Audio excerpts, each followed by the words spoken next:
faire donc le mélange, il est important que je vous montre comment est-ce qu'on fabrique les micro-organismes pour que lorsqu'on va utiliser donc ces micro-organismes au niveau de notre engrais soit complet. Est-ce qu'on se comprend? Donc, ici là, j'ai parlé d'utiliser le charbon. Or, ce charbon ne peut avoir de sens que si c'est que j'ai incorporé les micro-organismes liquides. Ce charbon ne peut avoir de sens, le fossile ne peut avoir de sens que si j'ai incorporé le micro-organisme liquide. Est-ce que vous voyez un peu?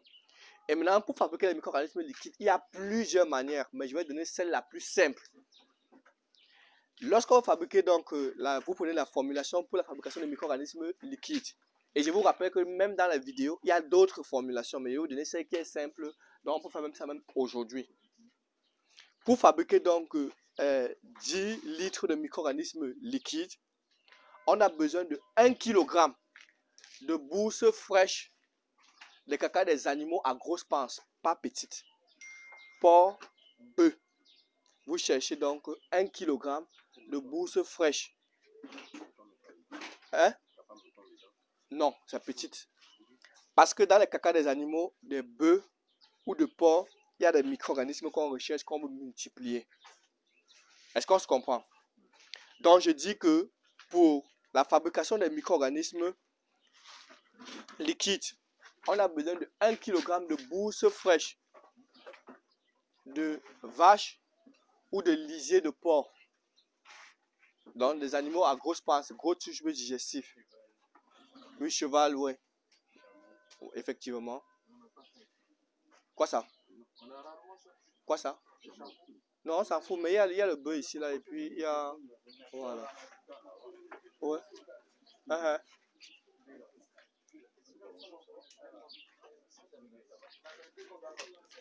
10 litres. Est-ce qu'on se comprend? On évolue, non? Vous avez vu, on tente de faire la fabrication de l'engrais. Comme dans l'engrais, on va utiliser les micro-organismes. Parce que les micro-organismes sont déjà là. Quand on va faire la manipulation, mon souhait, ça serait quoi? Ça serait que, comme on va utiliser les micro-organismes pour pouvoir fabriquer notre engrais ici, là, vous puissiez comprendre comment est-ce qu'on est en train de... comment on a obtenu le liquide qui est devant nous. C'est tout ce que je suis en train de faire. Est-ce qu'on se comprend?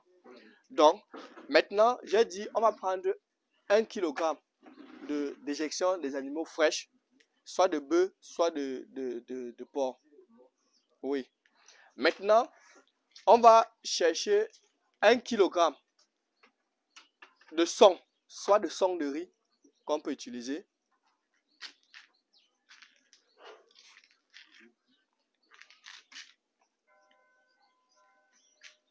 Un kilogramme de son de riz qu'on peut utiliser.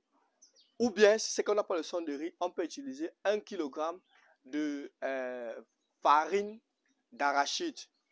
Parce que l'arachide, elle est riche, c'est une légumineuse qui est riche en légumineuses. C'est riche en protéines. Ou la farine d'arachide. Vous voyez l'arachide qu'on vend au marché. Donc, dès qu'on vend, ce qui est déjà sec là, lorsqu'on écrase, on peut obtenir une poudre comme ceci. On ne mélange pas avec de l'eau. On obtient une poudre comme ceci. Voilà, cette poudre là, donc si on fait l'arachide 1 kg, c'est bon. Si vous utilisez l'arachide, ça veut dire que vous allez renforcer votre micro-organisme en protéines. Et si c'est en protéines, ça veut donc dire que les micro-organismes auront un large spectre d'action. Contrairement au son, qui est pauvre en protéines. Est-ce qu'on se comprend? Donc, si vous prenez donc 1 kg de bourse de vache, on aura besoin de 1 kg de son, soit de son de riz ou bien de farine d'arachide. D'autres peuvent utiliser la farine de soja, il n'y a pas de problème. Mais je parle d'arachide, c'est facile d'avoir l'arachide ici là. Il n'y a pas de souci, vous utilisez. Non, ce qu'on vend sur le marché. Oui. Oui, oui. La poudre, tout simplement. On ne grille pas effectivement. Voilà. Oui. Oui. Peu importe. Que ce soit blanc, que ce soit rouge, tous ont la protéine. C'est l'élément qui est recherché dedans. Mais pour avoir la poudre, là, souvent on doit torréfier d'abord. Non, le fait de pouvoir torréfier, c'est quand on passe en élevage.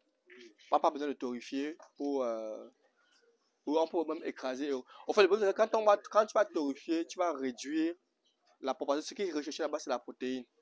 Tu vois un peu. Alors, quand on torréfie en élevage, là-bas, on veut tuer donc quoi, c'est la lysine, si je ne me trompe pas, pour ne pas donner la diarrhée aux animaux. Est-ce que vous voyez un peu? Là, ça change. Parce que là, en agriculture, c'est la protéine qu'on cherche. Et la protéine, lorsqu'on chauffe, ça réduit donc, la protéine est presque inexistante. L'élément sur lequel on cherche, c'est que c'est compliqué, vous prenez l'arachide, ça passe. C'est bon? Oui. Ok. Maintenant, de sucre, vous pouvez utiliser 2000 litres de mélasse,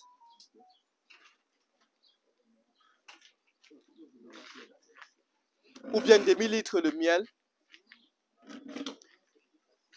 ou encore 6 doigts de banane bien mûrs, ce qu'on utilise pour faire comment vous appelez ça? Claclo. Oui. Que ce soit douce ou machin, que ce soit extrêmement mûr. Ouais, la banane, quand c'est déjà mûr, c'est que ça attire les drosophiles là. Voilà. Si c'est dans cet état là, comme ça, c'est bon. 6, ça va pas aller. 6.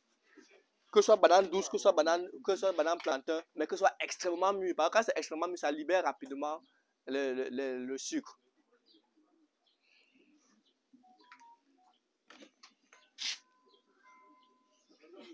Oui.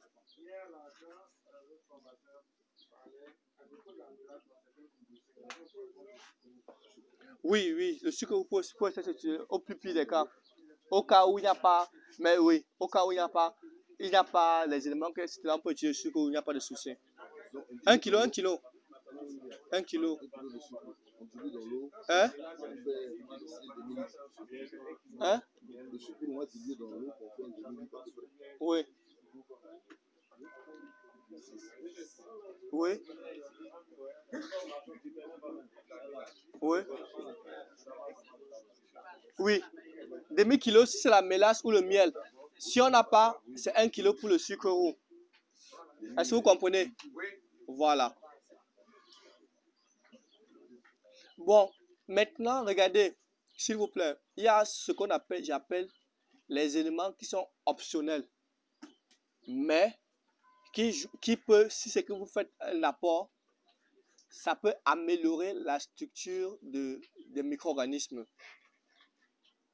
Par exemple, vous pouvez apporter l'eau de noix de coco, le jus de noix de coco, soit l'eau ou bien le lait de noix de coco. Ça va permettre de pouvoir améliorer la structuration des micro-organismes. On peut apporter 2000 litres, c'est bon. Lait ou l'eau de coco. Comme je dis, c'est optionnel, c'est même pas obligatoire. Mais si vous amenez, ça va permettre à ce que ça va renforcer encore le système de votre micro-organisme. Est-ce qu'on se comprend? Oui. Maintenant, vous pouvez aussi apporter 0,25 litres de lait caillé. De lait. Ouais, lait comme vient de. Voilà. Que ce soit caillé ou non caillé. Quand vous apportez ça, ça va augmenter la population, diversifier la population de micro-organismes. Oui, 0,25. Oui, un quart. Oui. C'est bon. Hein? La population de micro-organismes. Parce que dans les déjections des animaux, on a, dans les déjections des animaux, on a une population de micro-organismes. Maintenant, au niveau du lait, il y a une autre population de micro-organismes et les deux vont donc augmenter et diversifier le type de micro-organismes. Est-ce que vous comprenez? Et il y a des personnes qui peuvent apporter même une cuillère de levure boulangère. C'est toujours pour multiplier, pour diversifier la population. Oui, une cuillère à café. Café, pas beaucoup. Oui, oui. Oui, il faut que ça gonfle. Ça gonfle, c'est pas bon. Ce qu'on apporte en option, oui. Pas les trois. Non, on peut mettre les trois. Oui, ça se complète.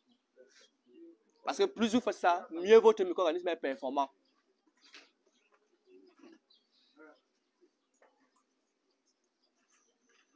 Oui. Oui. Oui. Oui. Oui, ce que je vous explique, c'est quoi? C'est que peu importe. Vous voyez même les laits de yaourt qui sont au niveau du truc là, non? Peu importe l'état, à l'intérieur, il y a une population de micro-organismes qui existe. Donc, je vais juste mettre dans ce que... Parce que les déjections ont déjà une population. Je vais augmenter. C'est comme si je vais renforcer. Vous faites comme la Corée, non, qui vient renforcer la Russie avec 12 000 soldats. Voilà, c'est la même chose que vous faites. Mais c'est pas comme si la guerre a dépassé la Russie. Voilà. Effectivement, c'est juste cet apport que vous êtes en train de faire. Comme je l'ai dit, je ne veux pas qu'on reste figé. S'il n'y a pas, ce n'est pas grave. Mais c'est que plus j'améliore cela, mieux mes plantes se comportent. Mieux je réduis les types de maladies qui peuvent attaquer mes cultures. Mieux ça renforce mon engrais. Mieux ça améliore la diversité de ces différents micro-organismes. De telle sorte que ceux qui sont bons puissent facilement dominer. Hier, M. Gaye vous disait que dans l'environnement, on a 10% de